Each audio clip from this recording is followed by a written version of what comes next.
Hi, Yo. I'm in my bathrobe and my PJs on a Yep. Sunday afternoon because I'm a little under the weather and I'm a little sicky. You have the exact same thing that I have. Yeah, but I don't want it double. That's not how That's science. If you double a sickness, it's oh no, dead man walking. suffer. So, but we're starting a series. You got your flu shot. You'll be fine. Yeah, but I don't know if what you got is the flu. It could. Yeah, but that's what the kid has. And so it's how that works, honey. Oh. So it's Sunday, and we've decided to start a series called Sunday Celebrations because the world is a little gross. And this is not the first time it's been gross. It's been gross, has been gross, is gross, will be gross. Yeah. Just gross, gross, gross. And so instead of getting lost in the gross, we've decided to every Sunday just find someone from history and who has figured out how to deal with the gross in a really cool way and celebrate them. Yeah. So today, I'd like to talk about Madam C.J. Walker. Do you know who Madam C.J. Walker is? Surprise me. I'll see if I do. Okay. So Madam C.J. Walker is, well, she was the first woman and the first, I believe, the first black woman millionaire. I think you're right. No, I am right.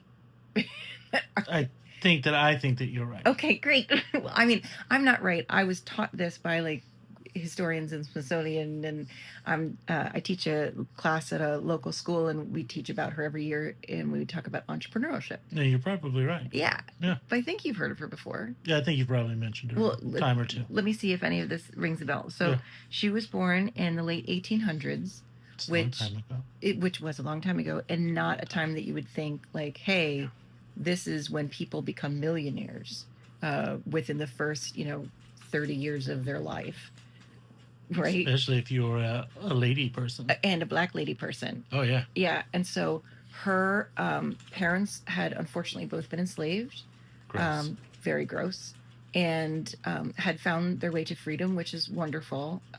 It does not negate the fact that she had been in such a terrible situation. No. But when she was born and throughout the early parts of her life,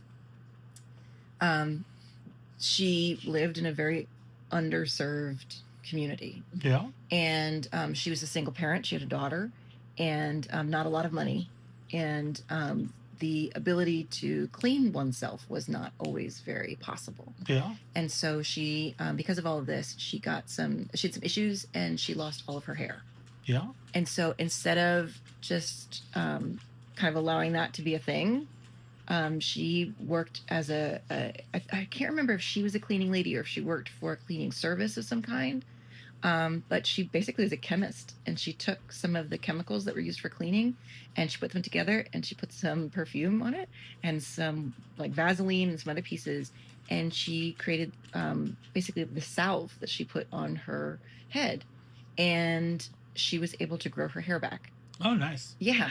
And she became her own walking commercial, basically. And she went door to door and she sold this product.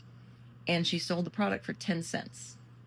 And she became a millionaire. And she didn't just become a millionaire. She actually hired these women to come in. And I think by the end of it, it was like 20,000 women. That might be over exaggerating there, but I don't think I am. But she had thousands, at least, women who were selling this at 10 cents a pop. And by the time she passed away, she was only in her 50s, unfortunately. By the time she passed away, she had this multi-million-dollar enterprise that she had built. That's really cool. It's really cool. And she helped other black women by this thing that she created. It wasn't so much growing their hair back. Now we know that it wasn't so much growing their hair back, but it was actually, fixing some of the irritants that they had on their scalp. Yeah. And was actually serving to protect these women's heads. Oh, nice. And to kind of like not a Neosporin, but kind of like, yeah. I'm not really sure what I'm saying right now. But so she was, she passed away in, I believe she was only in her early 50s. But by the time she passed, she had grown up in this situation that was totally inappropriate. She, instead of letting it win, She fought back in the best way that she knew how, and then helped other women to fight back. And because America loves its racism and loves its superiority complex against Never. the other, That's not right. right? The NAACP reached out to her and asked if she would help to fund some anti-lynching bills and some other things that were happening, and she did. And so she actually paid for people to go to college. That's super cool. She did all of these incredible things, and when she passed away, and again, truly a pure entrepreneur, she did all of this on her own, and then helped these other people to become financially stable and supportive. And when she died, there was like, they had the Pope, like they had her casket out and did a whole thing where people came and paid respects to her in droves, and no one ever talks about it. We talk about entrepreneurs like Elon Musk.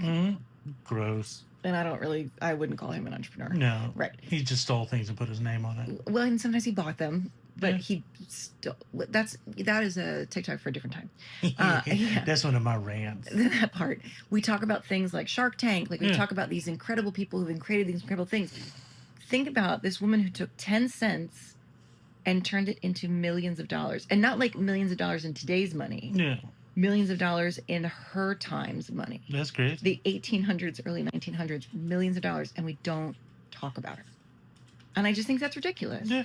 And so on this Sunday celebration, it's just an opportunity to talk about the powerfulness of one, Black women. Like we would be nowhere without them.